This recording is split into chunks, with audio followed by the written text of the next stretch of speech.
Alléluia. Nous allons partager la parole. Je suis content, j'étais en vacances, je reviens. Allez. Je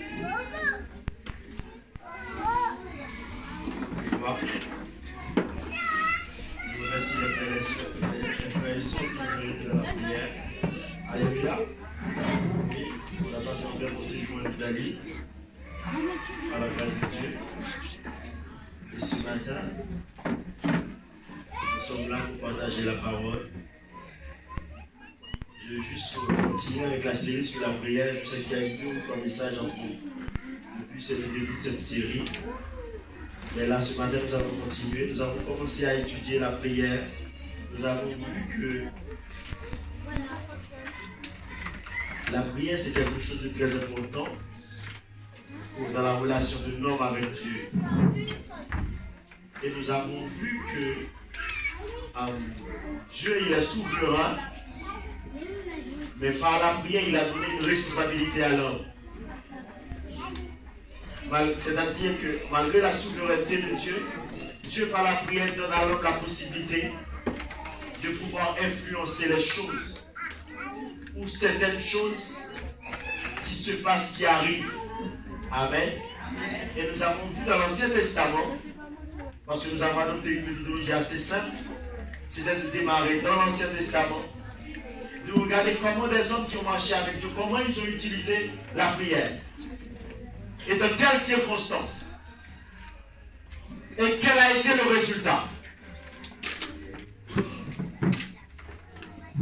Vous connaissez l'histoire de Anne qui ne pouvait pas tomber enceinte. Mais la Bible nous dit qu'elle est montée dans le temple. Par la prière, sa situation a été changée. Alléluia.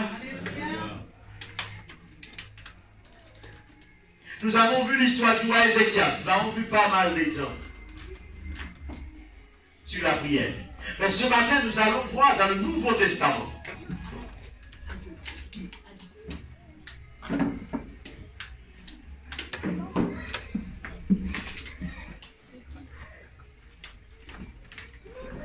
Et pour cela, nous allons dans Matthieu chapitre 7. Matthieu chapitre 7. Non, Matthieu chapitre 6 d'abord. Excusez-moi.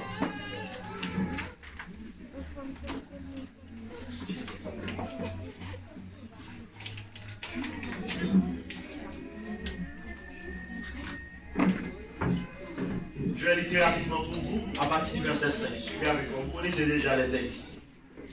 Lorsque vous priez, ne soyez pas comme les hypocrites qui aiment à prier debout dans la synagogue et au coin des rues. Qui aiment à prier, oui, pour être vus des hommes. Je vous le dis en vérité, ils reçoivent leur récompense. Mais quand tu pries, entre dans ta chambre, ferme ta porte et prie ton Père qui est là, dans le lieu secret, et ton Père qui voit dans le secret te le rendra. Ça, c'est pour la prière personnelle privée. Ensuite, Jésus continue. En priant, ne multipliez pas de vaines paroles. Comme les païens qui s'imaginent qu'à force de paroles, ils seront exaucés. Ne leur ressemblez pas, car votre Père sait de quoi vous avez besoin avant que vous le lui demandiez.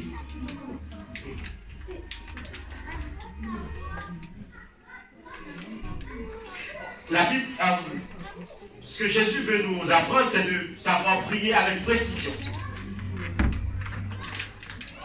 Une prière précise. Verset 9. C'est là que je vais commencer ce matin. Voici comment vous devez prier.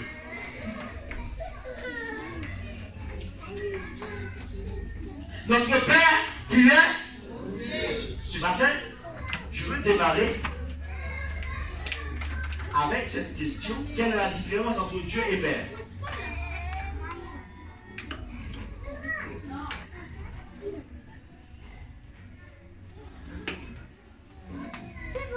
Jusqu'ici, dans toutes les prières que nous avons étudiées dans l'Ancien Testament, nous avons vu les gens ont parlé de Dieu, notre Dieu, notre Dieu. Jésus démarre cette prière en disant notre Père.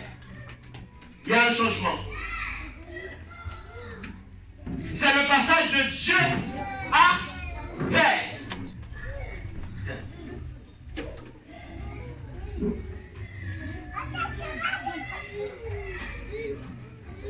ce matin, mes bien-aimés, pour bien prier suivant la nouvelle alliance en Jésus-Christ,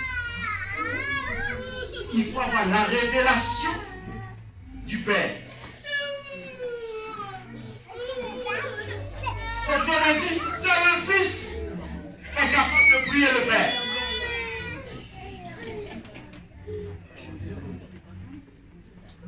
Tu dois avoir la révélation que tu es fils de Dieu. C'est à ce moment que tu pourras présenter devant Dieu et ne plus l'appeler Dieu. Et là, tu pourras commencer à l'appeler Père. Parce que quand on parle de Dieu, il est transcendant, il est loin. Mais quand on parle de Père, on parle de l'être qui est très proche. Parce que le Père est censé être très proche, très près de son Fils, oui ou non? Notre Père qui est la révélation du Père. Et le mot Père signifie source en hébreu, que ce soit en hébreu ou en grec. Autrement dit, quand tu te présentes devant Dieu, tu dois te présenter devant Dieu comme la source de ta vie.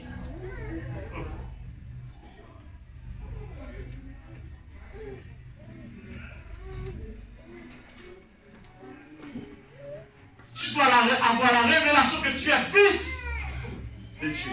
Alléluia. La Bible dit qu'à tous ceux qui l'ont reçu, à ceux qui croient en son nom, elle leur a donné le pouvoir de devenir enfants. Donc quand tu sais que tu es enfant de Dieu, tu ne pries pas comme les autres. Alléluia. Ah oui. Et je vais aller encore plus loin. Tu ne pries pas pour toutes choses. Parce qu'un enfant qui est dans la maison du Père, il n'a pas besoin de prier pour avoir à manger. Je vais choquer quelqu'un ce matin. Je vais choquer quelqu'un ce matin. Si tu es vraiment ton Père, si tu as un enfant à la maison, est-ce qu'il a besoin de te prier pour que tu remplisses le frigo? Non.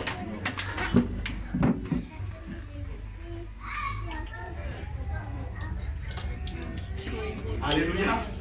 Alléluia. Alléluia. Alléluia. Mais la religion nous a conditionnés à prier pour tout. Pourquoi? Parce que nous avons un manque au niveau de la révélation de qui nous sommes vraiment. L'enfant, toi qui es père, tu as 2-3 enfants. Pourquoi tu te lèves plus le matin? Tu rentres à la maison. Le samedi matin, tu dois aller à un supermarché pour remplir la maison. Pour qui? Pour des enfants.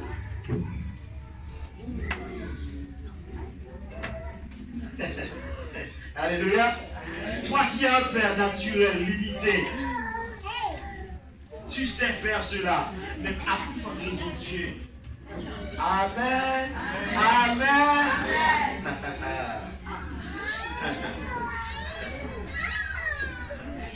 Nous allons avancer. Donc quand tu sais qui tu es, vraiment. Bon, je vais vous dire encore quelque chose. J'ai pris l'avion hier soir à Florence, en France. Je n'ai pas prié pour demander à Dieu d'assurer la protection de l'avion. Non. J'ai fait une prière de remerciement pour remercier le Seigneur parce que le Père, nécessairement, il doit assurer la sécurité de son enfant. Alléluia. Alléluia. Quelqu'un peut prier pour dire Seigneur, assure la protection de la sécurité. Moi, je dis Seigneur, je sais que la protection est déjà assurée. Je rends gloire à toi parce que les gens qui vont aller avec moi, ils ne me connaissent pas, mais il y a un des enfants qui est là. Amen. D'autres personnes ont peut-être prié, mais on n'a pas fait la même prière. Pourquoi?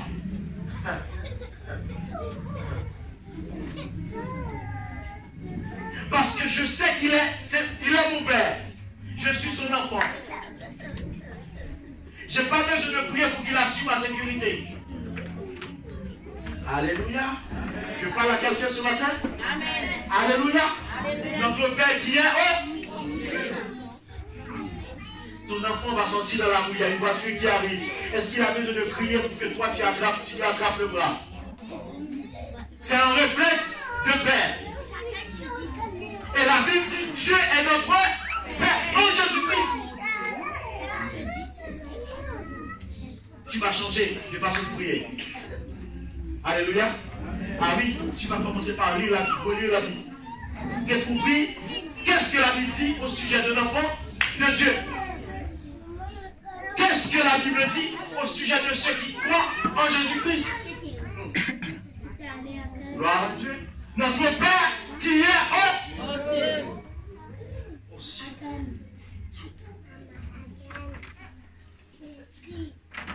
Tu es un enfant de Dieu. L'enfant se présente devant son Père dans la prière. La révélation. La révélation du Père. La révélation du Fils. Nous allons lire le verset. Romains chapitre 8.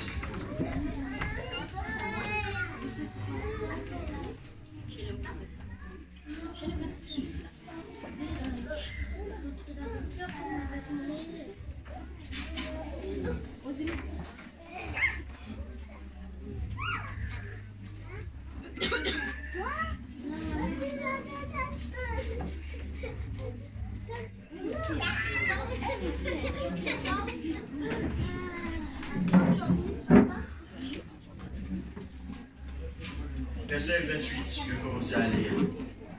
Nous savons du reste que toute chose concourt au bien de ceux qui aiment Dieu. De ceux qui sont appelés selon son dessein. Car ceux qu'il a connus d'avance, il les a aussi prédestinés à être semblables à l'image de son Fils, afin que son Fils fût le premier-né entre plusieurs. Ça veut dire que Jésus est le premier de le faire. Donc tous ceux qui viennent après Jésus, son Fils. Tous ceux qui viennent après Jésus-Christ, son Fils.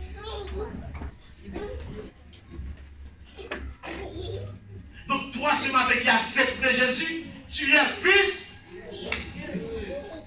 Et tu es capable, tu as la capacité de prier Dieu comme ton Père. Maintenant.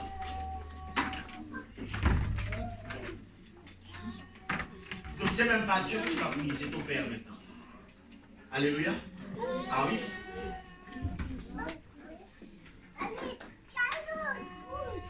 Et le Père, c'est la source.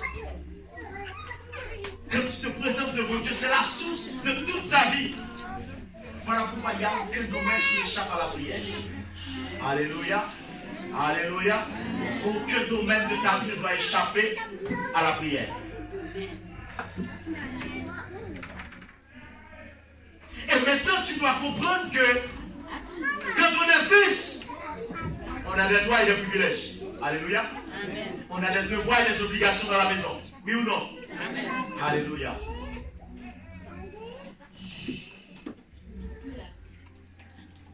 Tu ne peux pas aller prier juste pour tes droits, non.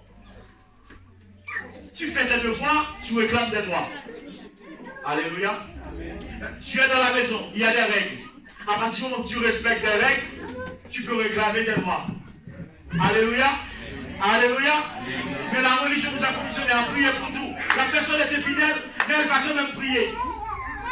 Elle réclame ses droits, alors elle ne fait même pas ses devoirs dans la maison de Dieu. Non. Alléluia. Tu vas prier, tu vas d'abord. Vous me dites, mais il y a des gens, au lieu de prier, pour demander à Dieu certaines choses, puis je vais prier pour dire, Seigneur, je veux faire mes devoirs, respecter mes obligations de fils dans ta maison. Parce que c'est automatique. À partir du moment que tu fais tes devoirs, mon Dieu, tu respectes sa parole, ses commandements, il y a des choses qui deviennent automatiques.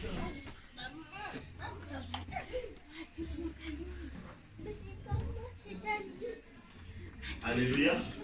Notre Père qui est au Dieu, tu dois prier Dieu comme ton Père. Il y a des choses qui deviennent normales. Il ne faut pas aller prier pour ces choses.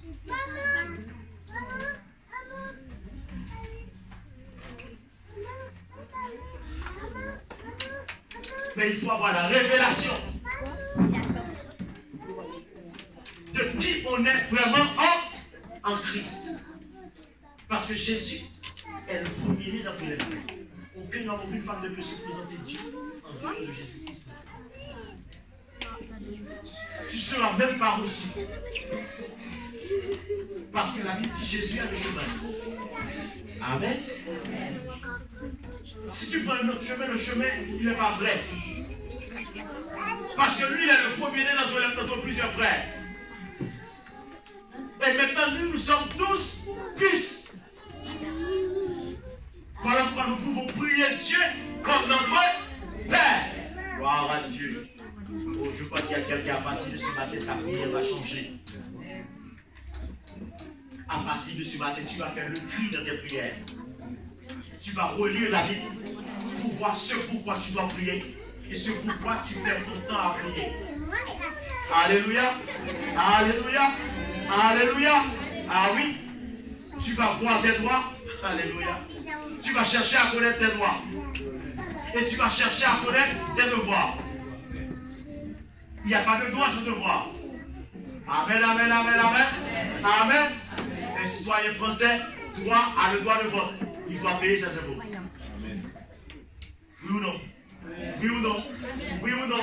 Est-ce que vous connaissez un État où il y a des droits sans devoir? Je parle à quelqu'un ce matin. Hein? Non.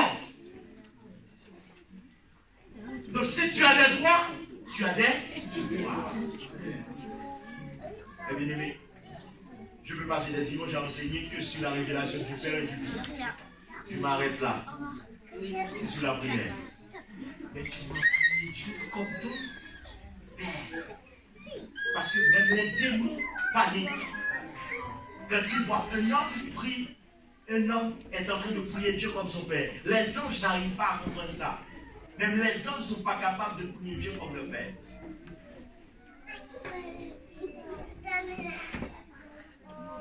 Je vais aller encore plus loin ce matin. Dans la profondeur.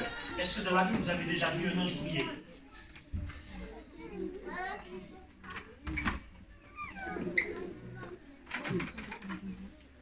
Vous avez vu des anges adorés? Des anges loués? Est-ce que vous avez déjà vu un verset dans la Bible où un ange a fait une requête?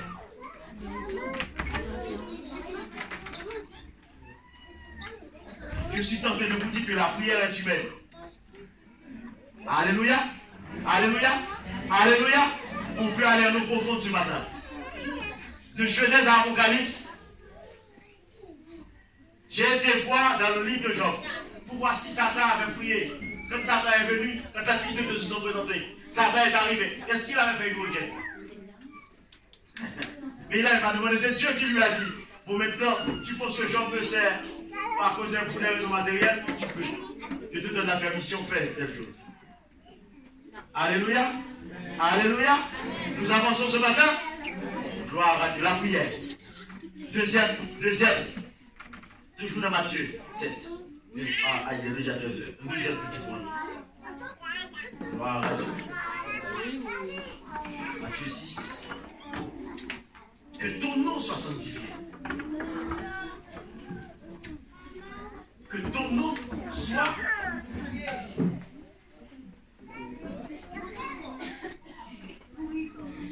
bien-aimé, je vais vous dire que je vais partager quelque chose avec vous ce matin. Seul un fils peut sanctifier le nom du Père. Alléluia. Alléluia. Pourquoi? Quand tu as un enfant toi-même, il porte ton nom. Oui ou non? Alléluia. Je connais un pasteur, il a dit à ses enfants, n'oubliez jamais que le nom que vous portez n'est pas votre nom. C'est mon nom à moi.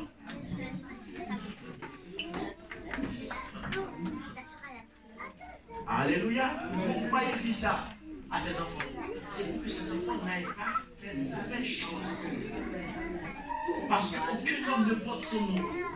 Tu portes toujours le nom de ton père, de quelqu'un d'autre. Le nom que tu portes n'est jamais à toi.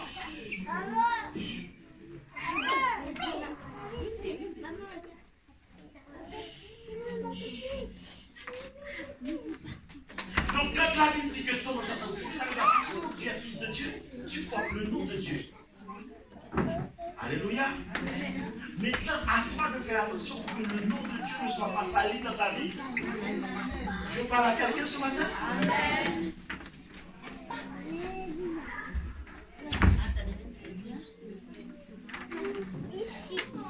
Donc seul Quelqu'un qui a la révélation qu'il est fils peut véritablement sanctifier le nom de Dieu. Est-ce que tu sais que tu portes le nom de Dieu dans ce monde? Oui. Parce que quand on te dit que tu ne peux pas vivre avec deux femmes, c'est parce que tu ne peux pas salir le nom de Dieu. Quand on te dit que ton couple doit marcher bien, les voisins musulmans ne peuvent pas venir, c'est eux qui appellent la police pour toi. C'est parce que ton nom, le nom de Dieu, doit être sanctifié. Jeune fille, quand tu te dis que tu dois te garder pur jusqu'au mariage, c'est pour sanctifier le nom de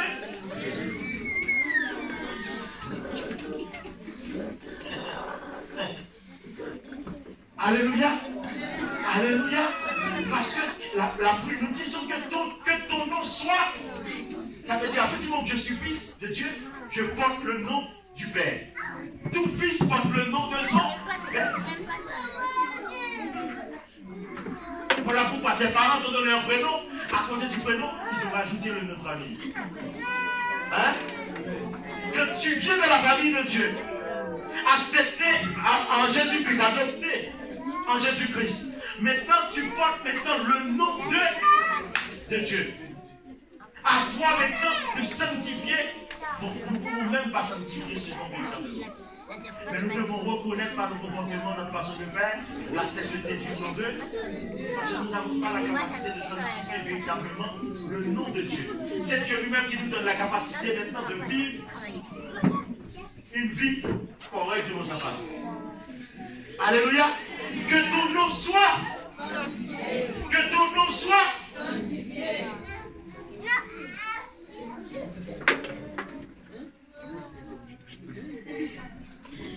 Mais si tu reconnais que Dieu c'est ton Père, je vais m'arrêter là ce matin. Tu sais que tu es fils. Tu sais que tout fils porte un nom. Porte le nom de son Père. Maintenant tu vas tout faire pour que le nom de Dieu soit sanctifié. Voilà pourquoi Jésus a dit, tu dois aller prier. À chaque fois que tu vois que tu n'arrives pas à sanctifier le nom de Dieu, tu dois aller dans la prière. Tu dis, Seigneur, mon devoir c'est de sanctifier ton nom. Mais là, je crois que j'ai envie d'avoir trois copines. Alléluia. Je parle à un jeune garçon ce matin. Je parle à une jeune fille. Alléluia.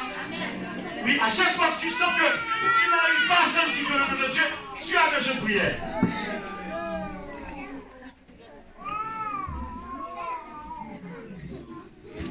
Sanctifier le nom.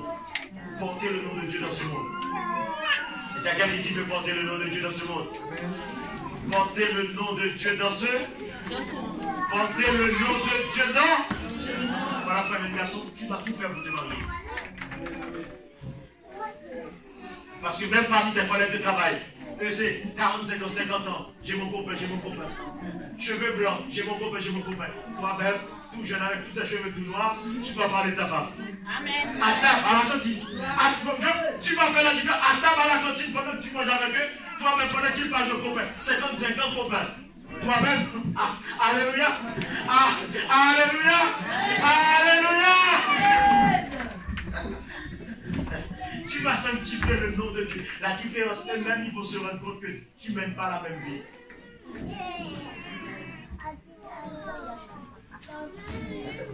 Sanctifier le nom de Dieu.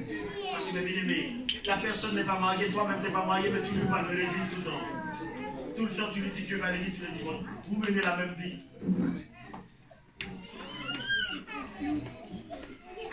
Mais où est la différence? Sanctifier le nom de Dieu. Que ton nom soit. Que ton nom soit. Que ton nom soit. Que ton nom soit. Sanctifié. Que ton nom soit. Sanctifié. Le Seigneur nous bénisse. Nous avons vécu là. La prière.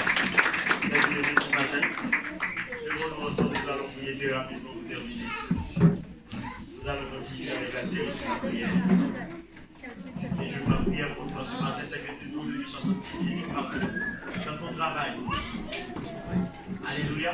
Alléluia. Oui, dans ta vie avec ta femme, dans ta famille, dans l'activité que tu mènes avec ton mari, que le nom de Dieu soit sanctifié.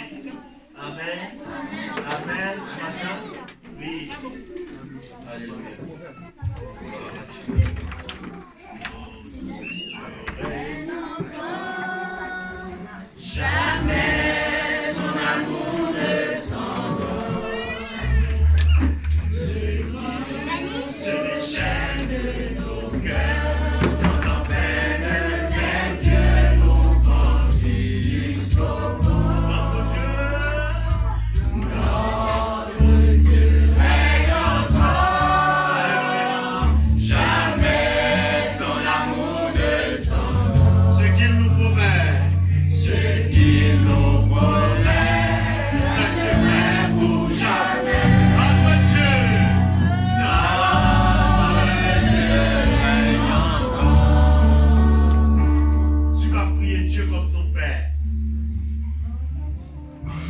Tu vas te présenter devant Dieu ce matin comme son fils.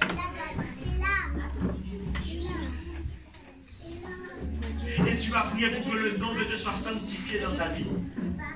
Amen. Amen.